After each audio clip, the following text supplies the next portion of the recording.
कार्तिक महीने पहला चरण जब नारायण पृथ्वी पर अर्थात आंवले के वृक्ष पर बैठकर आंवला नौमी से साधना करते हुए नेत्र बंद कर देव उठनी एकादशी तक भगवान तब साधना से जब पहली बार उठकर चरण रखते हैं तो मेरे नारायण का पहला चरण भगवान कुबेर भंडारी अर्थात कुबेर स्वयं कुबेर देव भगवान हाथ में ले और दूसरा चरण माता लक्ष्मी।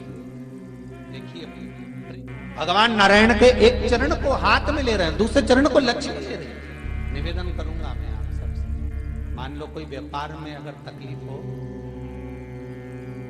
कमाई अच्छी नहीं हो रही हो, व्यापार नहीं चल रहा हो, तो निवेदन करूंगा कि किसी के चक्कर में मत पड़ना, कहीं जाकर पूछना मत ही, केवल देव उठनी एकादशी के दिन जो अभी आने वाली है कार्तिक के महीने में देव उठनी एकादशी, इस दिन एक सिक्का जब रात्रि को आप तुलसी जी की पूजन करें, ठाकुर जी की पूजन करें, एक सिक्का उसको नीचे रखकर उसको भगवान को विराजमान कर तुलसी माता या शालिग्राम जी को विराजमान कर फिर पूजन करें। सुबह ब्रह्म मुहूर्त में 4 बजे जब आप देवता को उठाएं, वहां पर जब लीपन करें और उठाने जाएं उस गन्ने की झोपड़ी के अंदर, तो वो सिक्के को अपने पल्लू में डालकर हल्दी की कटोरी में भर कर दुकान में, व्यापार में, व्यवसाय में रख कर अगली एकादशी तक बताना जरूर कि कितना लाभ मिला, कितना कमाया आपने, सूचना जरूर देना हो, बताना जरूर कि कितना प्राप्त। क्यों?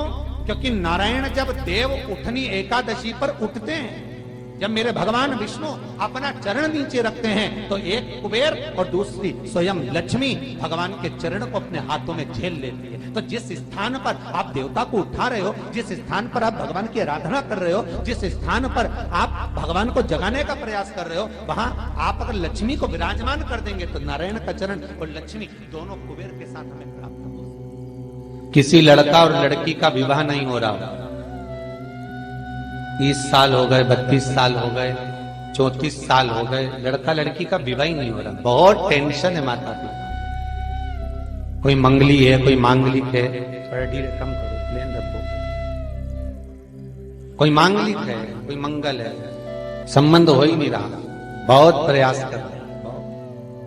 4 दिशा का स्मरण करिए, पूर्व पश्चिम उत्तर दक्षिण।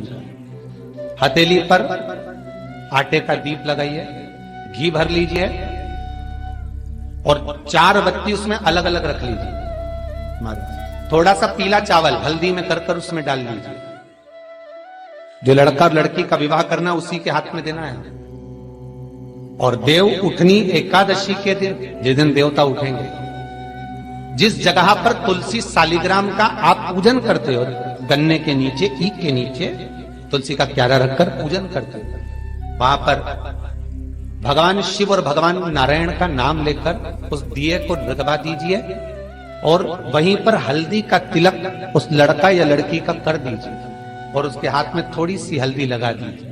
महाराज 2.5 महीने 3 महीने तो बहुत हो गए, उस बच्चा और बच्ची का विवाह पक्का हो जाए। 1 महीने में 2 वस्त्र की महत्वता होती है, ध्यान लगाना जरा। जितनी भी माताएं बैठी हैं, चाहे वो सासू माँ हो चाहे बहुएं हो, बेटियां भी कभी ना कभी बहू बनेंगी और आप भी कभी ना कभी सास बनेंगे, स्मरण। कार्तिक महीने में 2 वस्त्र का विधान है, एक पीले कलर का वस्त्र और एक लाल कलर का वस्त्र। एक पीला वस्त्र है, एक लाल वस्त्र। आज देव उठनी एकादशी है,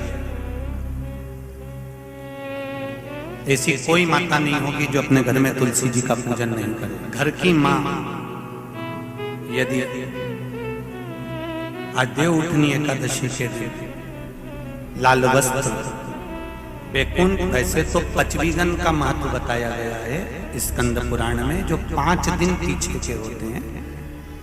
आंवला नवमी से जो क्रम 25 का चालू होता है, पूर्णिमा तक, बैकुंठ चतुर्दशी के क्रम तक, उसका जो महत्व, इन 5 दिनों की महत्वता वैसे स्कंद पुराण में कही गई है, पर आप समझें उसको। लाल वस्त्र अगर कार्तिक महीने में तुलसा महारानी पर ओढ़ाया जाता है और वही वस्त्र बाद में रख लिया जाता है संभाल कर, तो उस घर में किसी कर्म गति के कारण भी अगर अपशब्द निकल रहे होते हैं तो वो अपशब्द वो वस्त्र रोक लेता है, वो वस्त्र रोकता है। कौन सा वस्त्र? लाल वस्त्र, पीला वस्त्र। इन 5 दिन में अगर तुलसा महारानी को चढ़ाया जाता है और उसको रखा जाता है तो जिस नारी के गर्भ से संतान नहीं भी हो रही होती है उसके कक्ष में अगर वो वस्त्र कुछ दिन तक रखा रहता है तो ये निश्चित आती है कि गर्भ ठहरता जरूर है। ये पीले वस्त्र की और लाल वस्त्र की महत्वता कार्तिक महीने में सब बोलिए एक बार जमकर, श्री शिवाय नमस्तुभ्यम।